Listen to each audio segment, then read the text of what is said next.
Hello, everyone, and welcome to another episode of We Go Deep with Kat and Sarah. Today, we're going to look at and explore peace in the chaos. Yeah, welcome everybody. And it's so good to reconvene with you, Dr. Sara Joy, because it's been a while. Yes, it has been a while. It's good to get back with you, Kathleen. Yeah. Yeah. So peace amongst the chaos, like, oh gosh, I don't know how personal we'll get, but maybe we will. But there's been a lot of chaos in the last 8 weeks for my life. And I have found myself um thinking of one of my favorite metaphors, and there's so many, but the metaphor of the ocean, that experience and our beingness and who we are, our true essential nature is all inclusive, as the ocean includes the calmness in the depths of the sea, in the deep, deep part of the ocean, that represents peace and calm and our true nature and unconditional love, and that stillness, that space of just being, pure being. And that the on the surface of the ocean quite often can be turbulent storms, waves, and that, in the metaphor represents certain experience, chaotic, what in the world of form, experience that looks rough and chaotic, and that it's all the ocean. It's all included. It's all beneath the chaos, amidst the chaos. Part of the chaos is the peace that surpasses all understanding, the stillness that is what we are as the waves are crashing on the surface. And that image, has been really helpful, because in the midst of circumstances gone crazy, in the midst of conversations and people yelling, or things, somebody demanding something, or someone unhappy with me, um, I can still rest in the fact that part of that experience, or the totality of the experience, is the chaos, and the peace is there. It never goes away. The other metaphor is the blue sky, and the clouds that pass through. But the ocean is the ocean, and it includes everything. And there's just something about knowing that that peace is our true nature. That peace is also there. We just, when your focus is on the chaotic aspect of the experience, it can be veiled. The peace that is there, the love that is there, you can sometimes sort of forget that. Anyway, there's my ramble, and you can take the mic and Do my go where honor. you want to go. A good ramble. Yeah. As you were talking about the stillness of the ocean, I was thinking of an elevator and our where our consciousness is, or you could even say where your focus is, will determine what things look like.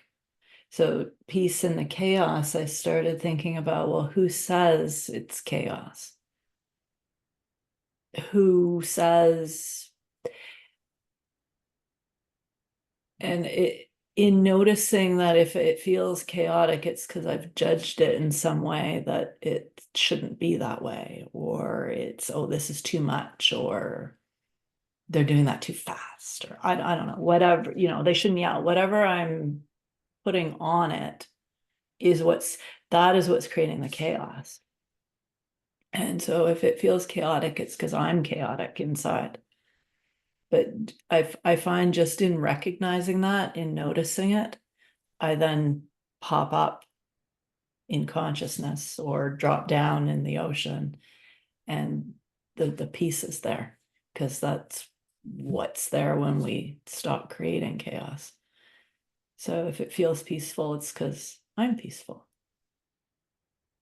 And yeah, there can be lots of things going on, swirling around you, and waves and people and whatever circumstance. Yeah.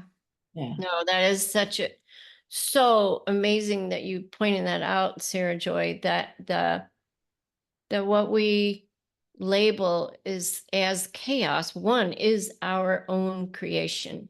Like we are the one creating that experience, that reality. Use the word judgment, meaning that, or labeling it, right? Labeling the experience, giving it meaning, because there's just what's happening. And then we have words and concepts and conditioned thinking, and really, what if all experience is really neutral? Mhm. Chaos is just an agreed upon construct for a set of circumstances that we, society, people have decided is chaotic. Like, what if it's all just experience? um Yeah. and and that's okay. Like, if we creating a chaotic experience, fine. Like, that's just what's happening. That's welcomed too. That is waves. That's the ocean, behaving like turbulence. And it's all life. And if the ocean were calm all the time, our lives might be a little boring. I know I'm pretty good. I have been pretty good throughout my life of creating a lot of drama for myself. Yeah. Yeah. And one person's chaos can be another person's calm, and vice versa. Or I was thinking of, if you have small children and a friend comes over who doesn't have any kids, your house and your life and just the kids all over the place, and yeah, I don't know, like jam on the walls or whatever's going on is all just normal to you, and the parent may not really notice, but the friend with no kids is like, oh my gosh, this is bonkers, what's going on? And it's, yeah, nothing. I liked how you said everything outside of us is neutral. It's until we put something on it, a thought, a something. And yeah, we're going to, and we do. What I've been loving a lot lately is that when I notice, because I know where the feeling comes from, where I know where the chaos comes from, which is me. When I notice, it shifts. Just noticing. Because Mhm. I don't have to control the world. I don't have to stop other people from doing anything. I don't have to, yeah, I don't have to make other people act in a certain way to feel okay, which is so freeing. I That can ask, I can ask my teenage son to turn his music down if I want to, but I don't have to. I'm okay whether I'm okay, to start with, no matter what. Yeah. Yeah. Yeah, as you were saying that, I was thinking that whatever we're experiencing, we've created it. And it doesn't necessarily have to be fixed. It doesn't, like, we don't have to, kind of like what you're saying, like, we can be okay with it. I think I think there's this tendency to decide if this experience is good or bad or right or wrong, or and there's uh for me, but I think it's true for all humans. We need to make it better. We need to have a, there's and then so there's a resistance to what's happening, instead of I forget how you said it, that you can just be okay with whatever's happening. You're fundamentally, we're okay. Mm, It doesn't mean that we won't go tell our teenage son that he needs to turn his music down. yeah. If it's so loud that yeah, it's painful or it's just hey, bring your music down. Yeah. So I guess I would say, like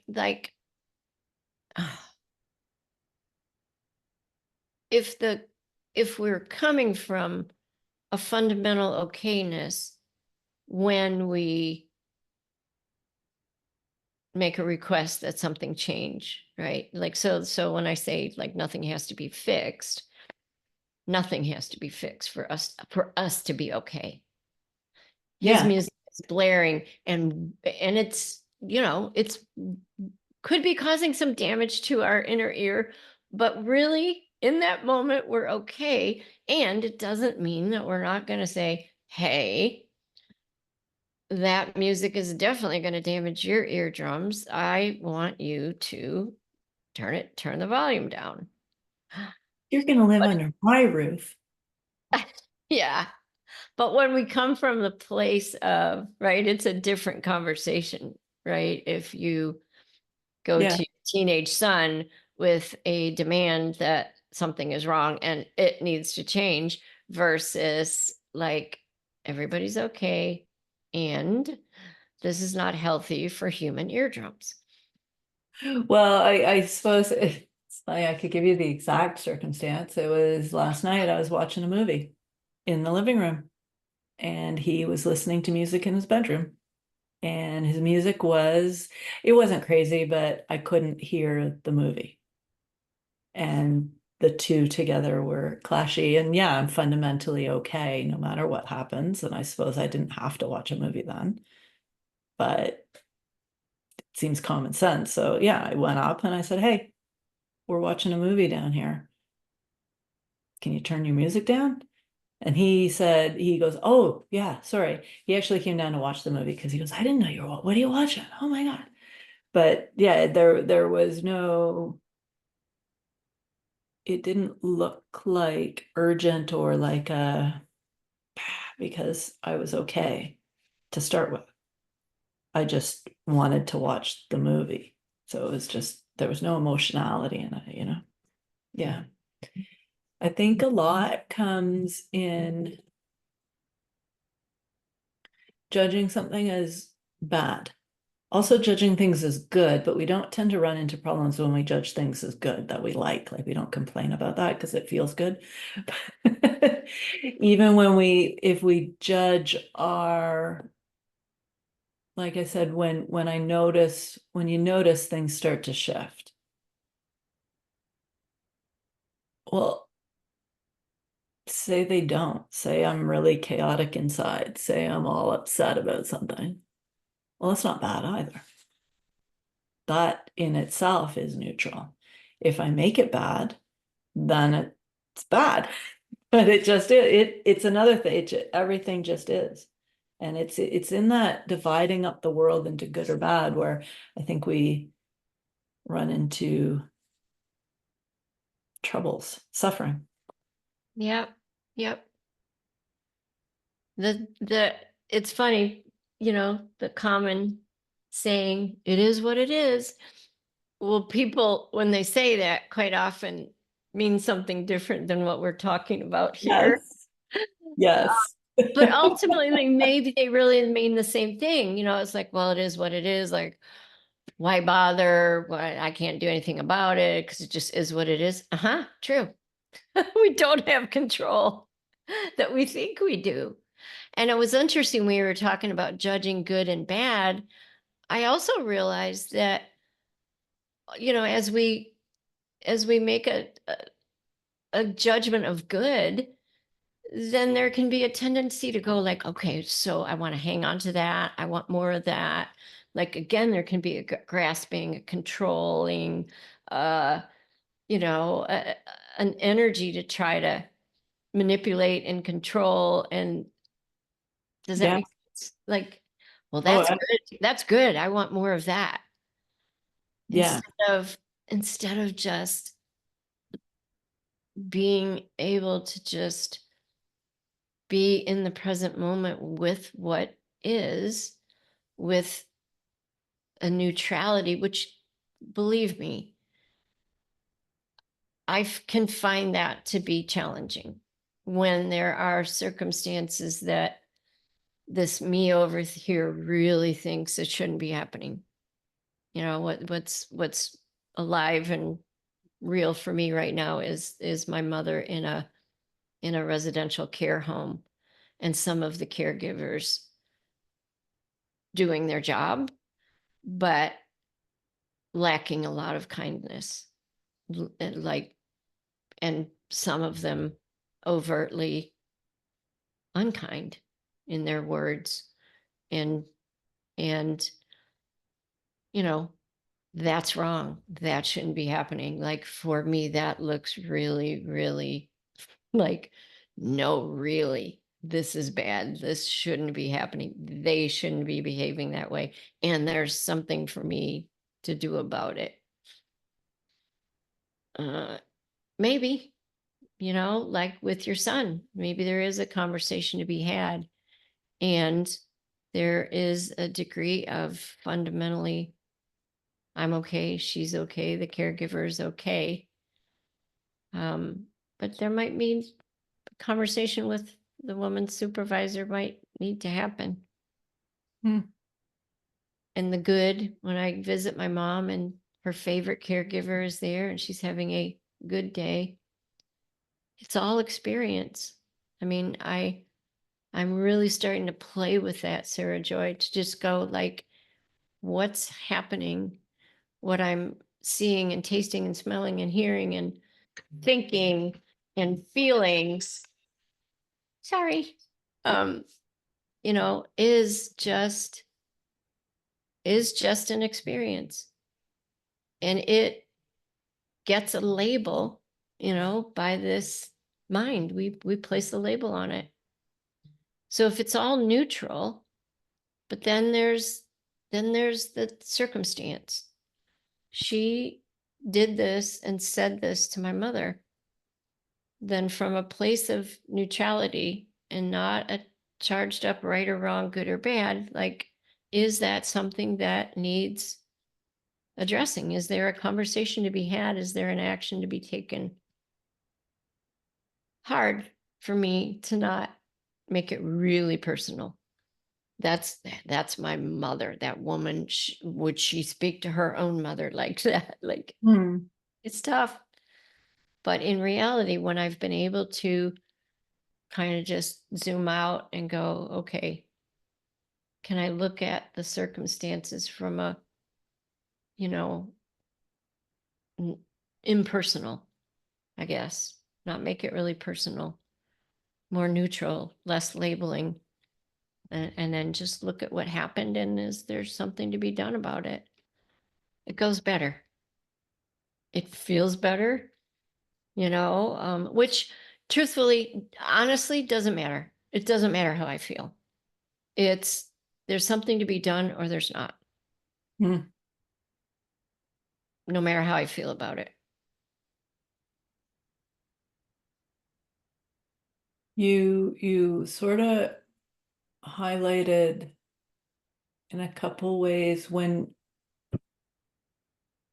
you're less caught up in this whatever, this is bad, this shouldn't be happening, or even the level of, oh, I shouldn't be reacting this way. Yeah.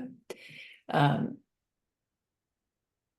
you've mentioned you have more clarity around, is there something to do? Maybe a conversation, maybe. I find in that type of situation, if I can drop my judgment of even my own reaction, okay, fine, I'm all upset about this, then my wisdom starts to come through, clarity starts to come through. And I've experienced where sometimes things resolve on their own, where a person has come and apologized, where I didn't even have to say anything, and they said, oh, I'm so sorry, that day, blah blah blah, blah, this was going on. Or a conversation naturally happens, but that my hands are doing this. The feeling is totally different. Like seeing, it's like you can see reality and get that real-time wisdom in the moment rather than gosh. being rah, rah, rah, rah, rah. Yeah, Yeah. totally like that. You nailed it there, Sara Joy. That the clarity, like I like that you pulled out also, not just the circumstance, but not judging myself for the reaction I'm having. I've started to see that because I have felt rage arise in me. Oh my gosh. I mean, I was a good little girl from a German family that was very stoic, you know. And when I felt rage arise, I can remember, years ago thinking like, no, no, no. Well, I mean, there were times I felt like a volcano about to erupt. Fortunately, the mouth stayed closed, In that moment. right? And then settling into that neutrality, settling into that depths of the ocean, like just remembering and without really even doing anything. And then when you said, like, so many situations, this has been a 2-month journey for me and my mom, like, things just changed on their own. Yeah. People showed up to help. Circumstances, problems that look like tomorrow when I wake up, I gotta tackle this problem, like poof, it was gone. It resolved on itself, all by itself. And then persistent issues that look like problems still look like problems. And they're going to continue to look like problems as long as this identity called a me is defining it as a problem. And Mm. again, there's a discernment there because there still may be things regarding this situation that need to be done and not. But when we can, just, I mean, it can happen in a split second. You just remember who and what you really are, is that peace, that that where wisdom and clarity of mind and solutions and answers. And so many times I find myself now, I used to kind of rehearse a conversation ahead of time. Well, here's how I'm going to break this to my mom. By the way, you're moving out of your apartment into a residential personal care home. How am I going to, and and then just showing up and being present and just dropping into that she and I are one. There's unconditional pure love, pure, and then words just came out. And many times I thought, how am I going to bring up this difficult subject? And I show up and my mom brings it up. Like, I thought this was going to be the hardest conversation of my life. And she brought it up. So miracle. And you've had the miraculous, Yeah. happen over and over as well. Yeah.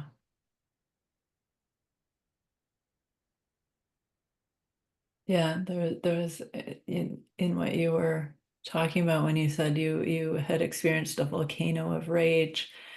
I thought, well, what if it's not wrong or bad? Or even good. I know I kind of harp on that point sometimes with people, but like I've talked with some people where they felt they were a bad daughter if they didn't get rageful on their mother's behalf, for example. And Yeah. it Yes. was needed and good to do that reaction. Well, what if it's neither and it's just okay, there was that. And Yeah. I love that you were pointing to our fundamental who we are. Because fundamentally we're peace. We're love, we're contentment, we're fundamentally okay. But I like the phrasing just now, our fundamental peace is who we are. So anything where we're either it's life, happenings out there, or us, if as long if we don't judge it, it will cycle. It will, peak, it'll crest and peak. A wave doesn't last forever. It's going to crash and be done. And the piece that probably would only last a couple minutes. And Yes. flowing through it, but we're always coming back and resting in our peace because we're not holding ourselves in anything. Yeah. No, that's the nature of experience. It's constantly changing. Yeah. And yeah, and I love how you highlighted that rage. If that's what's here, that's what's here. And it does, and such a perfect example of one daughter could define rage as helpful and necessary. We must be rage to on behalf of our mother, like that's the way to do it. And then someone else's definition, like, oh my gosh, don't let anybody see that. It's the conversation needs to be filled with love and compassion and understanding. And who knows, Yeah. like what's here, that particular wave is the wave that showed up, and it's going to change and it's going to pass, and it's not possible to ever have the same wave. Yeah. Yeah. I was like, what if questions.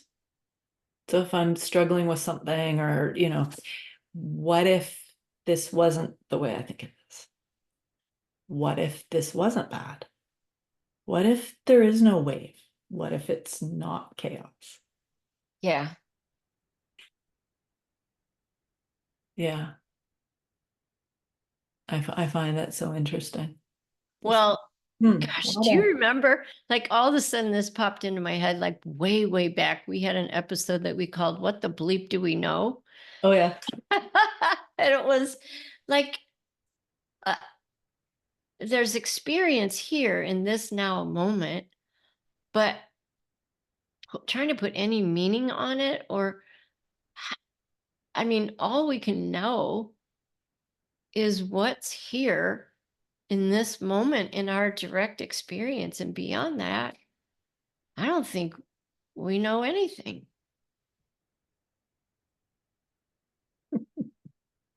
And it's okay. that's good. That's the it's that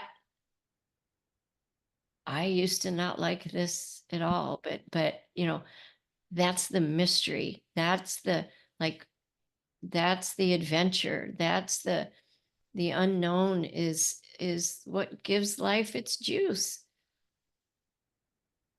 And there may be some people listening that go, oh, that's too scary.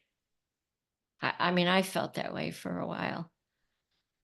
But as I surrender to and that word can be charged for people, but that's just what comes up when I sort of just let go of thinking that I have control of much of anything. think we did that podcast too. Like, what do Yeah. we have control over? To me, it doesn't look like a whole lot, and it doesn't, and I don't have to be in control to live a, a nice life. It's a Yeah. lot easier. To me, it's just it's a lot easier. It takes a lot less energy to just, it is what it is. Yeah. It is what it is, and it may not be what we think it I love that. I love is. what can we actually know, really? What is knowable?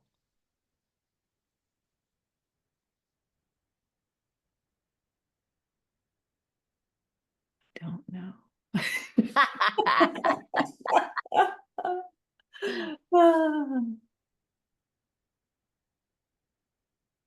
Well, have we hit a natural stopping point? I think so. Yeah. Yeah. So fundamentally, we are peace.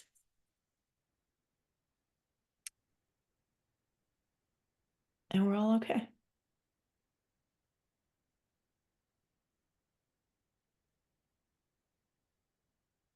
Okay, so thank you for joining us, and we'll talk with you next time.